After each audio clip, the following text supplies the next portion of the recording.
Antes de começar, um aviso rápido.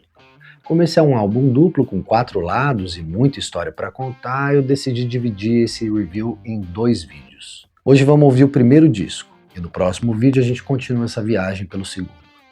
Eu estava na 6ª série quando fui passar a tarde na casa de um amigo. Em determinado momento, a irmã mais velha dele colocou um disco para rolar. O disco era esse aqui, The Best of the Doors. Cara, como eu me lembro daquela tarde. A gente ouviu o disco inteirinho. E a cada música que passava eu tinha a sensação de estar atravessando um longo corredor que me levava para uma dimensão completamente desconhecida. Era algo totalmente novo para mim. E desde aquele dia o Doors se tornou uma das minhas bandas preferidas. Daquelas que entram para um grupo muito especial. Aquele top 5 de bandas que fazem parte da nossa história com a música. E hoje o disco da vez é justamente esse que abriu as portas para eu conhecer The Doors. Bom, esse é um álbum duplo lançado em 1985 que reúne os grandes momentos da carreira da banda em 2 discos. E eu preciso falar uma coisa, eu amo coletâneas. Pronto, falei. Muita gente olha para uma coletânea como um disco menor, tipo apenas uma reunião de sucessos. Mas muitas vezes ele é o melhor caminho para conhecer uma banda.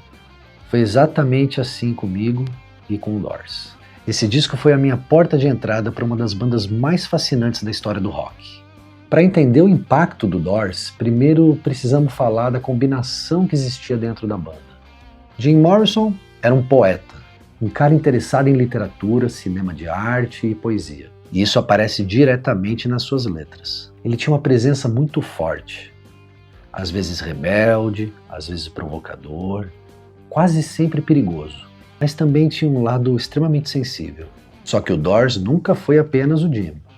A banda tinha uma formação bem particular. Os teclados do Ray Manzarek eram uma das grandes marcas do grupo. Como o Doors não tinha um baixista, muitas vezes o teclado ocupava esse espaço, criando aquelas linhas graves que davam sustentação para as músicas. E ao mesmo tempo era o teclado que trazia aqueles sons que pareciam vir de outro lugar. Às vezes como um órgão de igreja, às vezes algo mais teatral, às vezes quase circense. Rob Krieger, guitarrista, trazia muito de blues, mas também outras influências latinas e outras sonoridades que fugiam do rock tradicional. Já a bateria do John Densmore tinha uma influência bem forte do jazz. Ele não tocava como um baterista tradicional de rock. Ele tinha uma forma bem livre e cheia de movimento. E quando esses 4 elementos se juntaram, aconteceu algo que realmente não se repetiu. O Doors não se parece com ninguém e ninguém se parece com o Doors. Então vamos colocar esse vinil para girar, entrar por cada uma dessas portas e descobrir o que nos espera do outro lado. O lado A começa com Break On Through to the Other Side.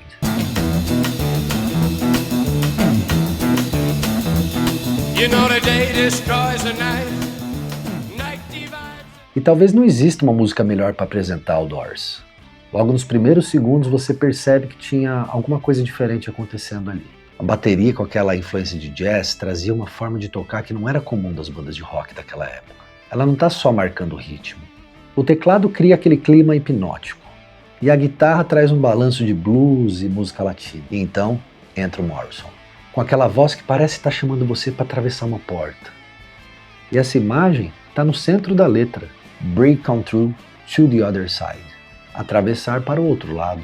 Essa música fala sobre romper limites, sair de um lugar conhecido e buscar algo além. Isso combina muito com o próprio surgimento do Doors. Eles traziam muitos elementos diferentes para dentro do rock.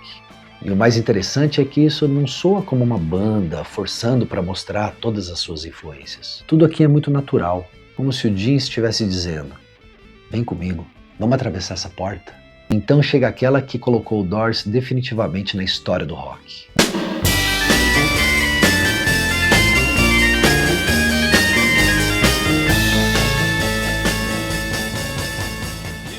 Uma das suas músicas mais conhecidas. Mas quando você para ouvir com atenção, parece que ela é muito mais do que um grande refrão. A música começa com aquele teclado que imediatamente chama sua atenção.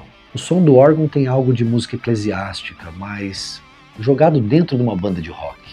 A guitarra também segue um caminho diferente. Ela traz influências do jazz, do blues, música latina, com umas frases que fogem daquele caminho comum do rock daquela época. Então a música cresce. Ela deixa de ser apenas uma canção com versos e refrão. O teclado e a guitarra começam aquele longo diálogo instrumental que virou uma das marcas dessa música. Para uma música que seria lançada como single, essa escolha foi bem ousada. Mas funcionou, porque aquele trecho não pareceu separado da música. Ele fez parte da construção. E a letra também tem um papel fundamental. Light My Fire fala sobre desejo. Sobre aquele momento em que alguém quer deixar a dúvida de lado e simplesmente viver aquela experiência. O Morrison canta como alguém tentando convencer a outra pessoa a se entregar ao momento. A não pensar demais. A não deixar aquela oportunidade passar. E a interpretação dele muda muito a sensação da música. Ele está mais sedutor, mais próximo daquele jeitão crooner que também fazia parte dele. É curioso pensar que uma música tão cheia de detalhes tenha se tornado um enorme sucesso. E talvez seja esse o segredo do Doors. Conseguir chegar no grande público sem abandonar o que tornava a banda tão diferente.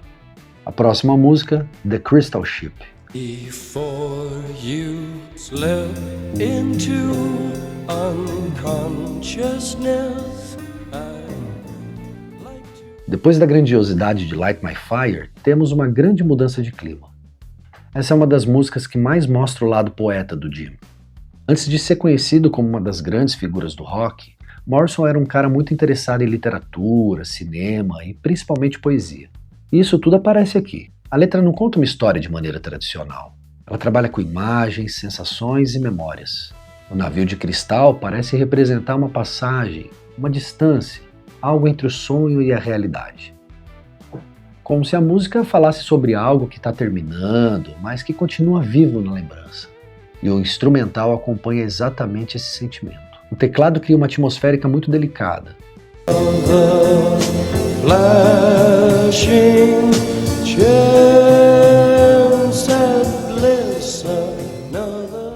E a guitarra é bem discreta.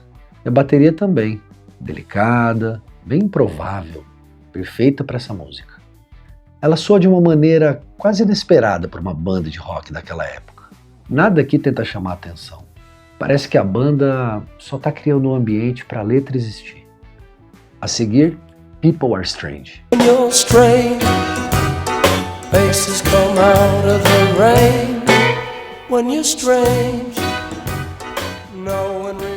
Então vem uma das músicas mais conhecidas do Doors. Uma música que parece simples e que tem uma das letras mais fáceis de se identificar. A ideia da música nasce de uma sensação bem humana.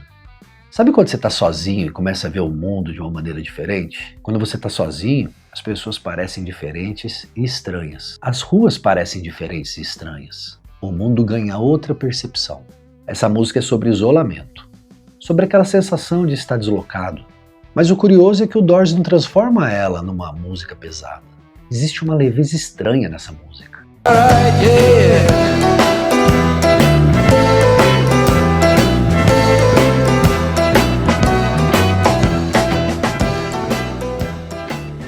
Aqui o teclado tem um climão de cabaré, bem teatral, e isso é a cara da banda. A guitarra aparece com pequenas frases, meio conversando com a voz. A bateria, com uma levada contida, acompanha essa sensação de caminhar por um lugar familiar, mas ao mesmo tempo estranho. E o Morrison interpreta essa música de uma forma diferente. Aqui ele não é provocador, não é aquele personagem perigoso. Existe nele uma certa vulnerabilidade.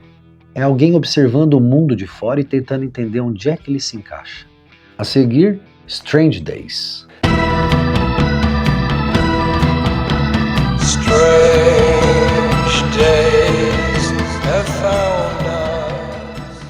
Essa música resume muito bem a sensação que a banda conseguia criar. A música tem um clima onírico. O teclado cria uma atmosfera estranha e nos leva para um lugar surreal. A guitarra é bem espaçada. A bateria é conduzida de um modo livre, cheia de influências de jazz. E a letra trabalha essa ideia. Dias estranhos. Pessoas estranhas. Um mundo em transformação. Nessa música, o Morrison canta sobre uma sensação de deslocamento, como se todos estivessem tentando encontrar seu lugar em uma realidade que estava mudando completamente e rapidamente. Isso tem tudo a ver com o momento em que a música foi lançada. No final dos anos 60 era uma época de grandes mudanças culturais, políticas e sociais. E o Doors capturou bem esse sentimento. Não era uma banda tentando explicar o mundo, não. Mas a banda mostrava a sensação de se viver dentro dele. E fechando o primeiro lado do disco, uma das músicas mais conhecidas do Doors, Love Me Two Times.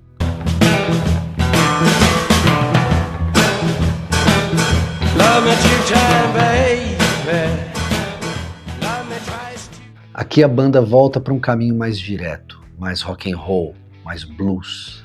A guitarra tem um papel muito importante. O riff é simples, mas tem muita personalidade. O teclado novamente dá uma característica única para essa música, enquanto a bateria mantém aquele balanço que mistura rock e jazz. E a letra fala sobre um momento de despedida. Sobre alguém que sabe que o tempo está acabando e quer aproveitar os últimos momentos. O Morrison canta como alguém tentando prolongar um instante antes que ele termine.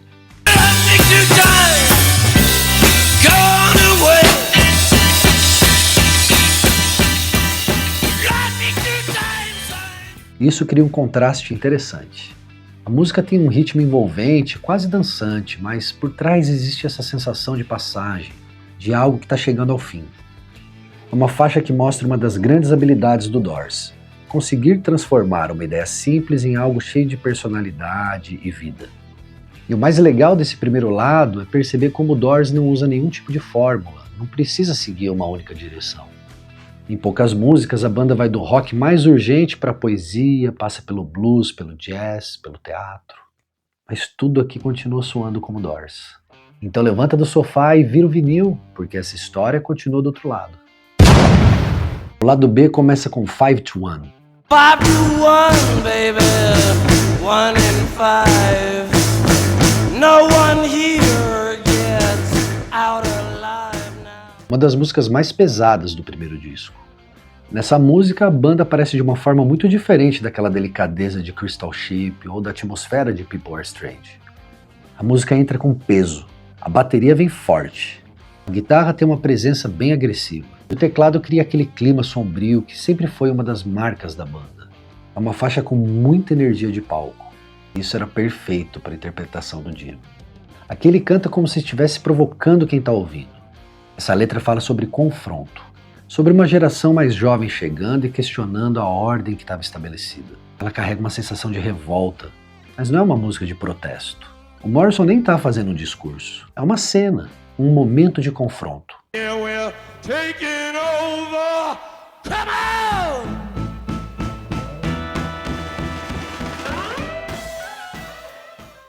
E a forma como ele entrega essa frase transforma a música quase em uma apresentação teatral. Musicalmente ela tem uma estrutura muito mais simples do que outras músicas do Doors, mas a força está justamente nessa repetição hipnótica, no ritmo pesado que vai crescendo, uma música para ser sentida.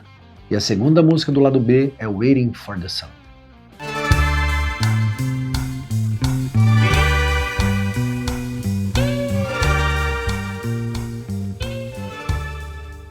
Nela o clima muda completamente. Uma música que tem um significado especial dentro da história do Doors. Ela foi composta para o terceiro álbum da banda, que inclusive teria esse mesmo nome, mas acabou ficando de fora daquele disco. E isso mostra um pouco do momento criativo da banda. Os caras tinham muitas ideias, muitas músicas, e algumas acabavam encontrando seu lugar somente depois. O teclado cria uma sensação quase de espera, exatamente como o título sugere. Existe uma expectativa no ar, e a letra trabalha com essa imagem. Esperar pelo sol. Esperar por mudança, por um novo momento. É uma música que parece falar sobre esperança, mas dentro daquele universo do Doors, ela nunca é completamente simples. Sempre existe uma certa melancolia, como se o sol ainda estivesse distante, e a banda constrói essa sensação sem precisar exagerar. Essa é uma faixa mais contemplativa e que mostra novamente o lado menos óbvio do grupo. A terceira música é Spanish Caravan.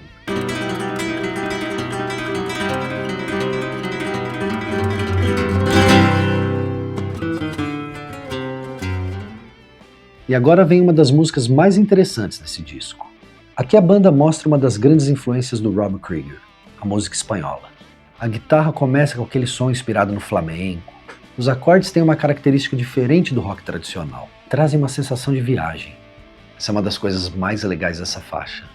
Ela não parece uma banda de rock tentando tocar música espanhola. Parece simplesmente uma ideia que naturalmente encontrou espaço dentro do som da banda. E o teclado acompanha a atmosfera e cria uma paisagem bem ampla. A letra fala sobre uma busca, sobre uma viagem, sobre atravessar distâncias em direção a algo desejado. A imagem de uma caravana espanhola combina com essa sensação de movimento, de sair de um lugar e partir em direção ao desconhecido. É uma música curta, mas cheia de personalidade. Em pouquíssimos minutos, ela mostra como o Doors conseguia olhar para outras culturas e transformar qualquer referência em algo muito próprio.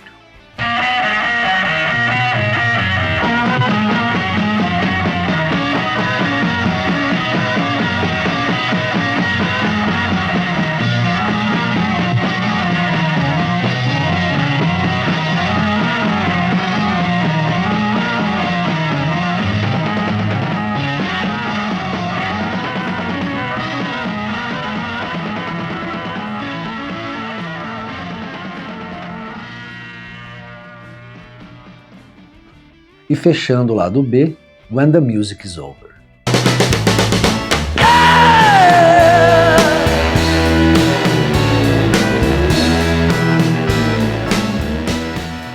No encerramento do lado B, nós temos uma das grandes experiências do Doors.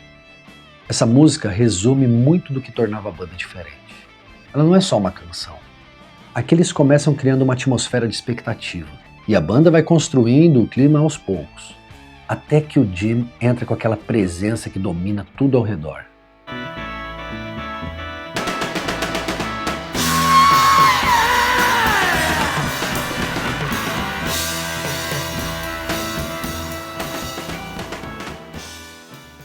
Essa letra fala sobre música, sobre vida, sobre necessidade de expressão.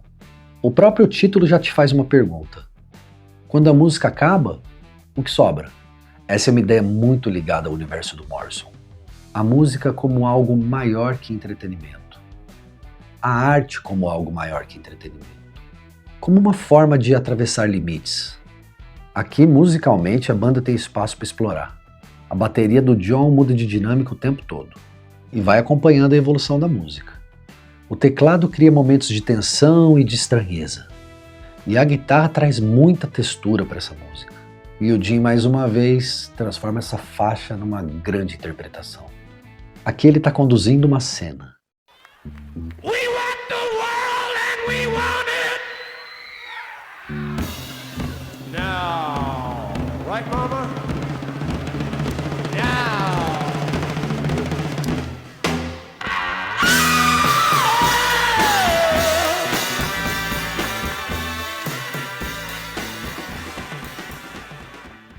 É uma daquelas músicas em que você entende por que o The Doors era uma banda tão fascinante.